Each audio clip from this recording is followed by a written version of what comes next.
સ્વાધ્યાય 4.3 અને ખૂબ અગત્યનો દાખલો કહેવાય બીજો દાખલો, કારણ કે 4 માસની ચલિત સરેરાશ છે.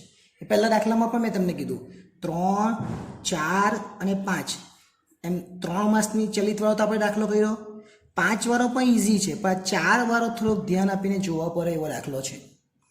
ખાસ ધ્યાન આપજો, એક એક લીટી છોડવી પડશે આમાં. જો પહેલા આપણે લખવાનું માસ,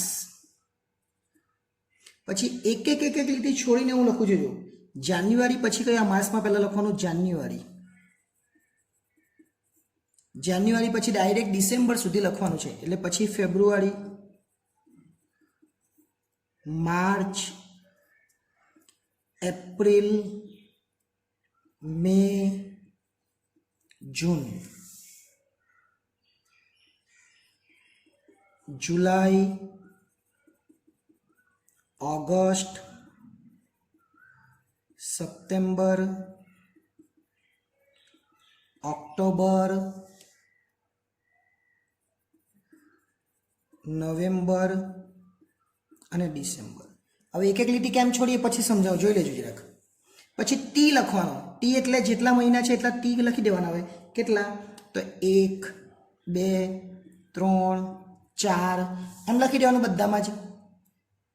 5, 6, 7, 8, 9, 10, 11 ને 12. એની જરૂર નથી, પણ આપણે લખી દેવાનું, કે લખેલું બતાવેલું હોય આપણને. પછી લખેલું છે શેરનો ભાવ. તો આપણે કેટલા મહિના લેવાનો છે તે પ્રમાણે આપણે કરીશું. પહેલાં આપણે લખીએ અહીંયા શેરનો ભાવ, જે આપેલો છે તે બેઠો લખી દે. 253 છે તો બેઠો લખી દેવાનો. પછી 231 છે, આ તો રકમ જ લખતા છે અત્યાર સુધી. 350, 261. હવે જોજો 262, હવે તમારાથી કદાચ નહીં દેખાય પણ હું લખતો રહું છું. 266, 263 જે રકમમાં છે તે જ. 261, પછી 281, 278, 278 બે વખત છે, અને છેલ્લે છે 272. આ કંઈ જ લખ્યું નહીં, બધું જ રકમમાં આપેલું છે એ જ આપણે કરેલું છે. હવે આપણને શું કરેલું છે 4 વર્ષીય ચલિત. તો આપણે શું લખવાનું? 3 લખતા રહે પહેલાં મેં લખવાનું 4 માસના ચલિત સરવાળા. શું લખવાનું? 4 માસના. આવી ગઈ છે આપણી એપ્લિકેશન SS એજ્યુકેશન. આ એપ્લિકેશન ઇન્સ્ટોલ કરો. હવે થશે એકાઉન્ટ અને સ્ટેટનો દર દૂર. મળશે સંપૂર્ણ પાયાથી શિક્ષણ. બધા જ પ્રશ્નો, બધા જ સ્વાધ્યાય અને બોર્ડમાં પૂછાયેલા દાખલાનો સમાવેશ. વધુ માહિતી માટે SS એજ્યુકેશન એપ્લિકેશનને વિઝિટ કરી શકો છો. 4 માસના અને નીચે લખીએ આપણે ચલિત સરવાળા. ફરીથી ઉપરની જે 2 લાઈન છે જાન્યુઆરી ફેબ્રુઆરીમાં તો ડેશ પાડી જ દેવાનું. જાન્યુઆરી અને ફેબ્રુઆરી બેમાં ડેશ. એ જ નીચે 2 નવેમ્બર અને ડિસેમ્બર બેમાં ડેશ. ક્યારે? ચોથામાં અને 5મામાં. કારણ કેમ એવું?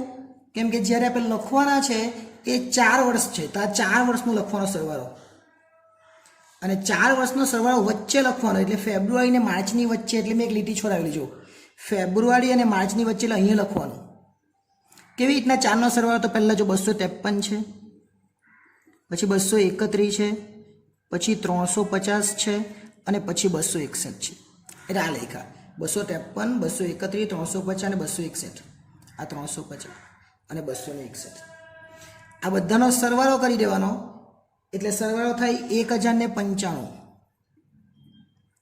એ લખવાનો. અને આ બેમાં હવે કંઈ પાછું કરવાનું નહીં અત્યારે, કેમ કે એક આ તો માર્ચમાં તો કંઈ જ નથી આવવાનું, કેમ કે આ 4ની વચ્ચેનો સરવાળો અહીંયા 4માં લખ્યો. હવે આ 4નો સરવાળો 1, 2, 3 ને 4. તો આ 4નો સરવાળો કરવાનો, આ 4નો સરવાળો અહીંયા આવે. હવે એક એક લીટી છોડી લખવાનું. જ્યાં મહિનો નથી ત્યાં લખવાનું. હવે એટલે એક એક લીટી છોડી લઈએ આપણે. ધ્યાન આપજો. અહીંયા આ 253 ને કાઢ નાખવાનો. હવે ચાલુ કરવાનો 231 થી. 231, 350, 261 અને હવે આ ઉમેરી દેવાનું 262. એનો સરવાળો કરવાનો, એટલે સરવાળો થઈ 1104. ફરીથી આ 231 ને કાઢ નાખવાના, એટલે શરૂઆત આ 3 આંકડા લખવાના. આ 3 આંકડા જોજો ફરીથી 350, 261, 262. આ 3 લખાઈ ગયા. પછી એની નીચેનો આવ્યો છે 266. 62 પછી કયો? 66. અને લખવાનું ક્યાં? જ્યાં મહિનો નથી ત્યાં. ઓકે, ચાલો એટલે સરવાળો કેટલો થાય 1139. ફરીથી આ 3 આંકડા લખવાના 261, 262, 266. આ 66 સુધી આવ્યું 61, 62 ને 66, હવે 63 એ 263. સરવાળો કરી દેવાનો એટલે 1052 થાય. ઓકે, ચાલો ઉપર લઈ લેવા આપણે. હવે શું કરવાનું, ફરીથી 3 આંકડા લેવાના એટલે કયા કયા 262, 266, 263.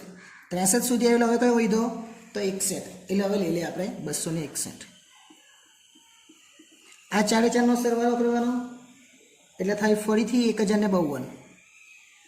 કેમ 261 નીકળ્યા ને 261 જ આવ્યા છે ને. આગળ પાછા 3 આંકડા લઈ લેવાના, એક આંકડો છોડીને 266, 263 ને 261. આ 3 લઈ લીધા. હવે છેલ્લો આંકડો 281 છે તે ઉમેરી દેવાનો. 281 ઉમેર એટલે 1000 ને સરવાળો કરીએ એટલે 1071 થાય.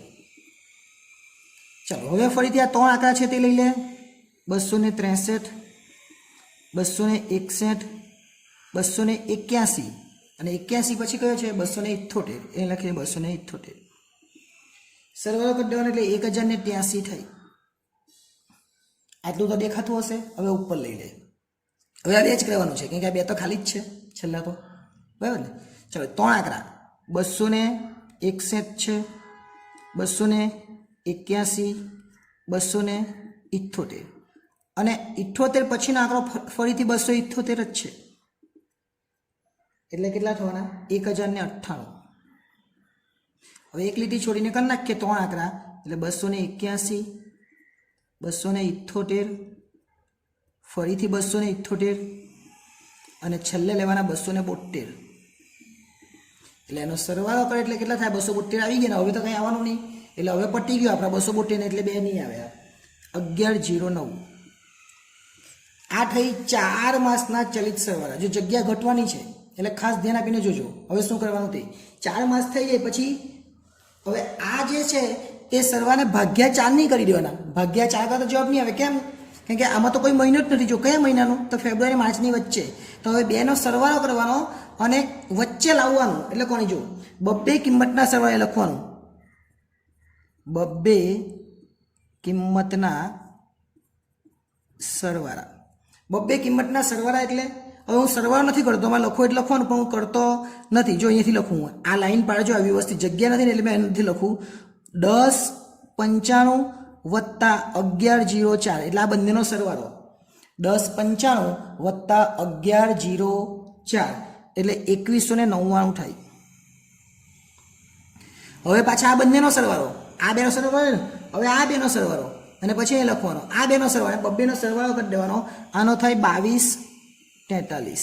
આ બંનેનો સરવાળો પણ લખવાનું તમારે સરવાળો લખવાનો આ રીતના 1104 વત્તા 1139 અને આ લાઈન પાડીને લખજો કે મારી પાસે જગ્યા નથી ને એટલે મેં આ રીતના કર્યું છે. તમારે તો આ એકદમ છૂટું દેખાવું જોઈએ, બરાબર. હવે આ બેનો સરવાળો 1139 અને 1052 એટલે 2191 એટલે હવે હું લાઈનમાં વ્યવસ્થિત લખી દઉં, જોજો. ચલો ત્યાર પછી અહીંયા આ બેનો સરવાળો 1052 અને 1052 એટલે 2104. આ બેનો સરવાળો 1052 અને 1071 એટલે કેટલા 1052 102123. ફરીથી બેનો સરવાળો 1071 ને 11, 1071 ને 1083 એટલે 2154. ફરીથી આ બેનો સરવાળો એટલે 2181 અને છેલ્લે આ બેનો સરવાળો એટલે 2207 અને છેલ્લા બે તો ડેશ છે જ, એમાં કંઈ નીકળવાનું. એટલે આ લાઈન વ્યવસ્થિત જોજો કેવી રીતના કરેલી છે. ખાલી સરવાળો જ કરેલો છે, જગ્યા નહીં હતી એટલે વ્યવસ્થિત દેખાયું નહીં હશે તમને. અને છેલ્લે હવે કરવાનું 4 માસની સરેરાશ. શું લખવાનું 4 માસની, આ પહેલા બે તો ડેશ હતા, બરાબર. 4 માસની ચલિત સરેરાશ, ચલિત સરેરાશ અને વલણ લખવાનું. પહેલા બે તો ડેશ જ આવવાના. ઓકે, ચાલો હવે જવાબની શરૂઆત થવી જોઈએ. જવાબ ક્યાં આવવો જોઈએ તે છેલ્લે જોજો. જવાબ ક્યાં આવવો જોઈએ તે હવે આપણો જવાબ આવી જવાનો અહીંયા માર્ચમાં આવવાનો જોયેલો છે ને.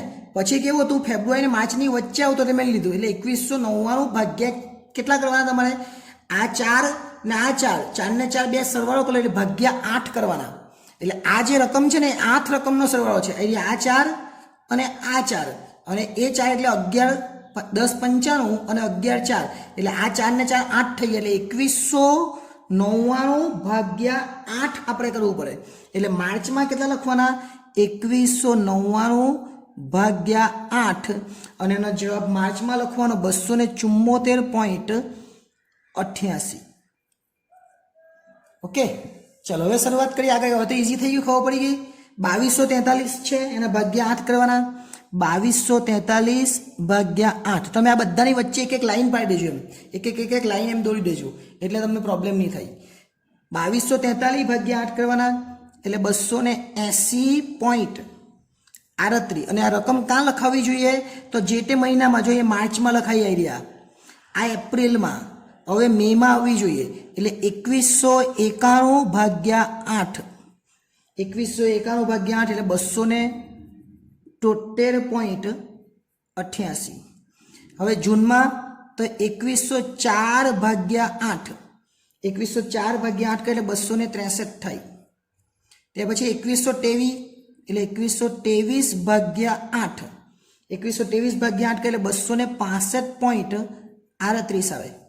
2154 એટલે 2154 ભાગ્યા 8. 2154 ભાગ્યા 8 એટલે 269.25. હવે છેલ્લા બે રહ્યા એટલે પટી જાય આપણું. 2181 ભાગ્યા 8. 2181 ભાગ્યા 8 એટલે 272.63. અને છેલ્લો પોઈન્ટ એટલે 2260 ભાગ્યા 8. એ 2260 ભાગ્યા 8 એટલે 275.88. એટલે આખું આ રીતના થાય. 2 વાર કરેલું છે 4 4. એટલે ખાસ ધ્યાન આપીને એકવાર વિડીયોને વ્યવસ્થિત સમજો. ઉતાવળમાં જોઈને ભાગી નહીં જતા, ને તો ખબર જ નહીં પડશે કંઈ. બરાબર, એટલે વ્યવસ્થિત જોજો. હવે નેક્સ્ટ ટાઈમ જ્યારે મળીશું ત્યારે 4 નંબરનો દાખલો તો થઈ ગયો. આ 4 વાળો કેવી રીતે થાય 5 વાળો જોઈશું, અને એકાદ બીજો 4 વાળો હોય તો વ્યવસ્થિત એને સમજવાનો પ્રયત્ન કરીશું. આભાર.